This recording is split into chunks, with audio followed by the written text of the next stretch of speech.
जालना नांदेड समृद्धी महामार्गामध्ये बाधित होणारे शेतकरी आज आक्रमक झालेले आहे।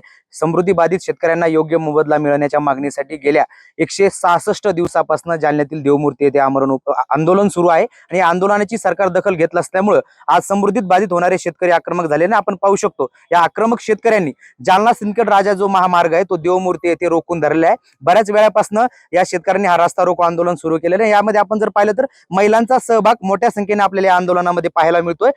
गेल्या 165 दिवसापासून या ठिकाणी आंदोलन सुरू आहे। समृद्धी बाधित शेतकऱ्यांची मागणी जी आहे ती वेळोवेळी जी आहे ती आंदोलनाच्या माध्यमातून मान्य देते, मात्र सरकारकडनं कुठेतरी या मागणीकडे दुर्लक्ष केलं जात असल्याचा आरोप जो तो शेतकऱ्यांनी यापूर्वीच केलेला आहे। आपल्यासोबत काही शेतकरी साहेब, खरं तर अनेक दिवसापासून आंदोलन सुरू आहे, तुमची अनेक नेत्यांसोबत भेट झाली, मंत्र्यांसोबत भेट झाली, तुमच्या मागणीवर तोडगा निघत नाही। आज आक्रमक होण्याची वेळ आली, रस्ता रोको करण्याची वेळ येते।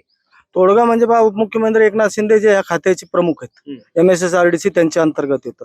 दुसरं जे यंत्रणा मूल्यांकन करते ती महसूल यंत्रणा जिल्हाधिकाऱ्यांची समिती, ती महसूल मंत्र्यांच्या अंडर येते, चंद्रशेखर बावनकुळे साहेब।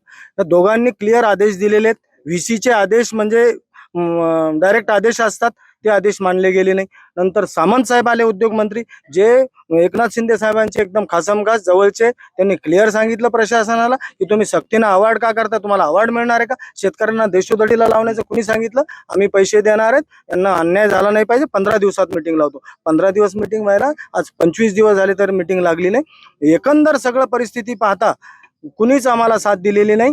अर्जुनराव खोतकर वगळता कुणीही आमच्यासाठी पाठपुरावा केला नाही। आताही त्यांचा फोन आला। जिल्हाधिकारी, आता मला काय म्हणायचं, शेतकऱ्यांचा प्रश्न आहे। परवा आपण बघितलं असेल, जिल्हाधिकारी नवीन मोंढ्यात जाऊन आल्या, व्यापाऱ्यांच्या भेटी घेऊन आल्या, पण मला अपेक्षित असं होतं की तिथं शेतकऱ्यांच्या भेटी घ्यायला पाहिजे होती की तुमच्या सोयाबीनला काय भाव आहे, मिळतो की नाही मिळतो। आणि इथं मी 2 दिवसांना आवाहन करतोय की तुम्ही इथं या, आमच्या मागण्या समजून घ्या, रास्ता असतील तर पाठवा। आता आम्ही तिथं निघालोय त्यांना भेटायला। आता मला सांगा, हे ट्रॅक्टर म्हणजे काय काय स्फोटक वस्तू आहे का?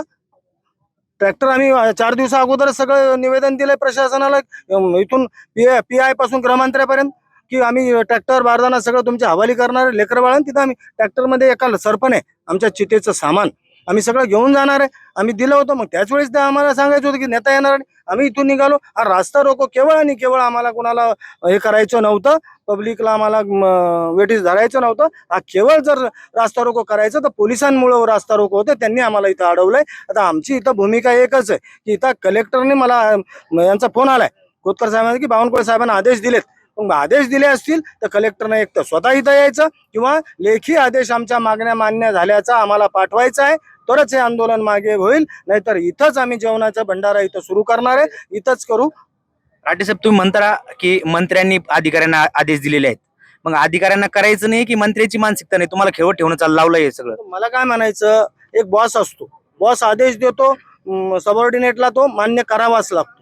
आता सबऑर्डिनेटने मान्य नाही केला तर मग बॉसने त्याला विचारणा करायची असते की का नाही केला, टर्मिनेट करा किंवा काय कारणे दाखवा, काय जो काय असेल ते करायचं असतं, पण ते होत नाही। ते मी मारल्यासारखं कर, तू रडल्यासारखं कर, असं चालू आहे। पण मला एक म्हणायचं, IAS ऑफिसर जो असतो त्यांनी कुणाच्या दबावाला न बळी पडता, एक ही न्याय पोस्ट आहे, जिल्हा दंडाधिकारीची पोस्ट आहे, त्यांनी जे सत्सद बुद्धीला पडतं, जे योग्य आहे तेच करायचं असतं, म्हणून IAS नेमलेले असतात, तर त्यांनी ते हे केलेलं आहे। माझा स्पष्ट आरोप आहे, पहिले जिल्हाधिकारी आताच्या जिल्हाधिकारी जे काय वाटोळ करणार आहेत त्यांच्यात यांचा सहभाग असतो। अजून काही शेतकरी आपल्या बरोबर आहे। दादा, खरं तर आज तुम्ही सामूहिक आत्मदहन करणार होतात, मात्र प्रशासनाने तुम्हाला रोखल्यामुळे तुम्ही हा रस्ता रोको आंदोलन सुरू केलंय।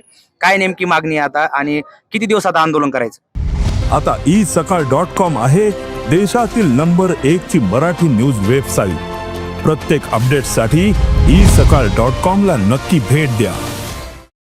आमचं आंदोलन 6 महिन्यापासून चालू आहे। आमचा रास्त मागणी की आमच्या जमिनीला रास्त मोबदला म्हणजे हायेस्ट खरेदी खत ग्राह्य धरण्यात यावं। त्याकरता बावनकुळे साहेब असतील, शिंदे साहेब असतील, अर्जुन खोतकर साहेब असतील, या सर्वांनी सांगितलं की यांचं सर्वोच्च मूल्यांकन ग्राह्य धरा।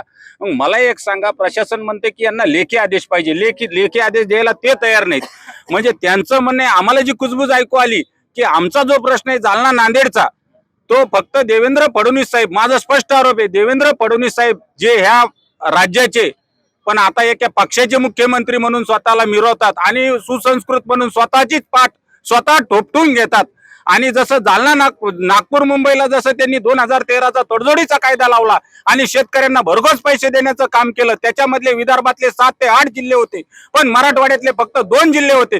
प्रत्येक वेळेस मराठवाड्यावर अन्याय करायचं काम या देवेंद्र फडणवीस सरकारनं केलेलं आहे. आणि दुसरं मला इथे एक सांगायचं आहे, ज्या अशोक चव्हाणनं हा ड्रीम प्रोजेक्ट म्हणून आणला, ते अशोक चव्हाण आज कोणाच्या बिळात, भाजपच्या बिळात का लपून बसले, हा माझा त्यांना प्रश्न आहे. आणि दुसरं एक सांगू इच्छितो, जोपर्यंत आमच्या मागण्या मान्य होणार नाही, म्हणजे आम्हाला 1955चा कायदा सक्तीचा लावायचा, म्हणजे सक्तीचा कायदा लावून शेतकऱ्याच्या बोकंडी बसण्याचं काम हे भाजप सरकार, हे फडणवीस सरकार करत आहे. आणि याचा मी तीव्र शब्दात निषेध करतो. आणि जोपर्यंत आमच्या मागण्या मान्य होत नाही, आम्हाला रास्त भाव भेटत नाही, तोपर्यंत आम्ही या रस्त्यावरून उठणार नाही.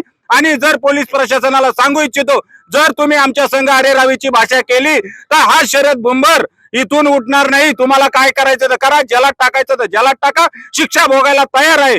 यांच्या भावापेक्षा, यांच्या कवडीमोल भावापेक्षा आमचं मरण स्वस्त झालेलं आहे असं आम्हाला वाटतं. अजून काही शेतकरी सरपंच साहेब, अनेक दिवसापासून तुमचं आंदोलन सुरू आहे, सरकार दखल घेत नाही, मंत्री येऊन भेटतात, आश्वासनं देतात, मात्र तोडगा निघत नाही. किती दिवस आंदोलन करायचं आता? सगळ्यात महत्वाचा विषय असा की जवळपास 166 दिवस आज झाले होते आणि आज आमचं ठरवलं होतं की हे सगळे वाहनं त्या ठिकाणी हवाली करायचे, आमच्या जमिनीचे दानपत्र त्यांना करून द्यायचे आणि या आंदोलनाचा शेवट करायचा.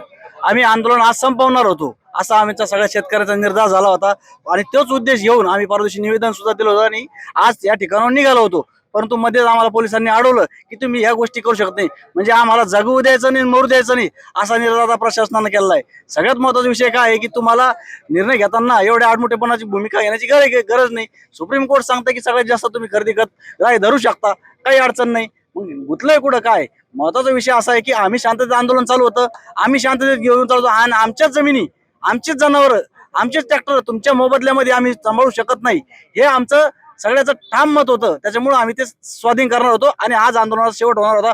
परंतु आता प्रशासनाला पण असं ठरवलेलं काय कोण हे पण आंदोलन आपण संपू द्यायचं नाही, हे महत्वाचे विषय या ठिकाणी आहे. नक्कीच आपण जर पाहिलं तर आज समृद्धी बाधित शेतकऱ्यांचं सामूहिक आत्मदहन आंदोलन जिल्हा अधिकारी कार्यालयासमोर होणार होतं. मात्र देवमूर्ती येथून जेव्हा हे शेतकरी जिल्हा अधिकारी कार्यालयाकडे निघाले तेव्हा पोलिसांनी रोखल्याचा आरोप जो आहे तो हे शेतकऱ्यांनी केलेला. त्यामुळं आक्रमक झालेल्या शेतकऱ्यांनी आता जालना सिंदखेड राजा जो महामार्ग आहे तो रोखून धरलेला आहे. अक्षय शिंदे, साम टीव्ही न्यूज, जालना. आता isakal.com आहे देशातील नंबर 1 ची मराठी न्यूज वेबसाईट. प्रत्येक अपडेटसाठी isakal.com ला नक्की भेट द्या.